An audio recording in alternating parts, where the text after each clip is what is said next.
ಇದು ವ್ಯವಸ್ಥೆ ಚೇಂಜ್ ಆಗ್ಬೇಕು.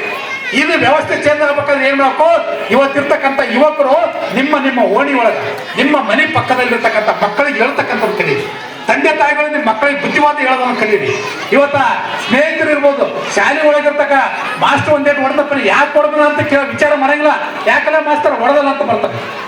ಈ ರೀತಿಯಾಗಿರ್ತಕ್ಕಂಥ ವ್ಯವಸ್ಥೆಯಿಂದ ಇವತ್ತ ಶಿಕ್ಷಣ ಹದಗೆಟ್ಟು ಹೋಗಿದೆ.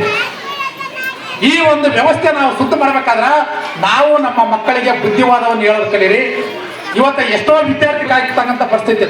ಇವತ್ತ ಗ್ರಾಮ ಪಂಚಾಯತಿ ಮಟ್ಟದಲ್ಲಿ ಗ್ರಂಥಾಲಯ ಇದೆ, 7,000 ಪುಸ್ತಕ, ಡಿಜಿಟಲ್ ಕಂಪ್ಯೂಟರ್ಗಳದಾವ, ಡಿಜಿಟಲ್ ಮೊಬೈಲ್ಗಳದಾವ, ಎಲ್ಲ ವ್ಯವಸ್ಥೆ ಪ್ರಿಂಟರ್ ಅದ, ಎಲ್ಲ ವ್ಯವಸ್ಥೆ ಇದ್ರ ಆ ಗ್ರಂಥಾಲಯಕ್ಕೆ ಒಂದು ಹುಡುಗ ಕೂಡ ಬರಂಗಿಲ್ಲ. ಇದು ಯಾರ್ದು ತಪ್ಪು? ಸರ್ಕಾರ ಮಾಡಿದೆ ವಿದ್ಯಾರ್ಥಿಗಳು ಓದಲಿ ಅಂತ. ಗ್ರಂಥಾಲಯಕ್ಕೆ ಯಾವ ಹುಡುಗರು ಬರ್ತಾವ?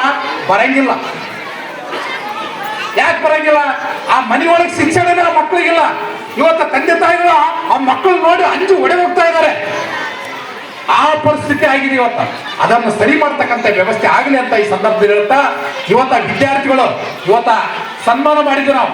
ಇಲ್ಲಿರ್ತಕ್ಕಂಥ KSRTCಯಲ್ಲಿ ನಮ್ಮ ಕೈ ಕೆಳಗೆ ಕಲಿತಿರ್ತಕ್ಕಂಥ ವಿದ್ಯಾರ್ಥಿಗಳು ಅವು ಕೂಡ ಇವತ್ತ ವಿದ್ಯಾರ್ಥಿಗಳು ಇವತ್ತ KSRTCಯಲ್ಲಿ ಡ್ರೈವರ್ ಇದ್ದಾರೆ, ಕಂಡಕ್ಟರ್ಗಳಿದ್ದಾರೆ, ಇವತ್ತ ಅಗ್ನಿವೀರದಲ್ಲಿ ಸೆಲೆಕ್ಷನ್ ಆಗಿದ್ದಾರೆ, ಮಿಲಿಟರಿಯಲ್ಲಿದ್ದಾರೆ, ಪೊಲೀಸರಾಗಿದ್ದಾರೆ. ಇವೆಲ್ಲ ವಿದ್ಯಾರ್ಥಿಗಳು ಅವರಲ್ಲಿರ್ತಕ್ಕಂಥ ಸೌಜನ್ಯ, ಅವರಲ್ಲಿರ್ತಕ್ಕಂಥ ಕಲಿಕೆ ಮನೋಭಾವನೆ, ಅವರಲ್ಲಿರ್ತಕ್ಕಂಥ ಒಳ್ಳೆಯ ಇತ್ತಲ್ಲ, ಅದಕ್ಕಾಗಿ ಅವರೆಲ್ಲ ನೌಕರಿ ಆಗಿದ್ದಾರೆ. ಇನ್ನು ನೌಕರಿ ಆಗ್ಲಾರ್ದ ಕೆಲವೊಂದಿಷ್ಟು ಇದ್ದಾರೆ, ನಾನು ಲೀಡರ್ಕೆ ಮಾಡ್ತಾ ಇದ್ದಾರೆ. ಇವತ್ತು ಮನೆಗೆ 4 ಜನ ಲೀಡರ್ಗಳಿದ್ದಾರೆ, 4 ಜನ ಲೀಡರು. ಈ ಪರಿಸ್ಥಿತಿ ಒಳಗ ಈ ಸಮಾಜ ಸುಧಾರಿಸಕ್ ಸಾಧ್ಯ ಇಲ್ಲ. ಅದಕ್ಕೆ ಇವತ್ತು ಎಷ್ಟೋ ಜನ ಇವತ್ತು ವಿದ್ಯಾವಂತರು ಬುದ್ಧಿವಂತರು ಇವೆಲ್ಲ ಕೆಟ್ಟ ಒಂದು ಈ ಪರಿಸರವನ್ನು ನೋಡಿ ಊರಿಗೆ ಸಹಿತ ಬರಲಾರ್ದಂತ ಪರಿಸ್ಥಿತಿ ಆಗಿದೆ ಇವತ್ತು. ಆ ಪರಿಸರವನ್ನು ಶುದ್ಧ ಮಾಡ್ತಕ್ಕಂಥ ಕೆಲಸಗಳನ್ನ ಮಾಡೋಣ.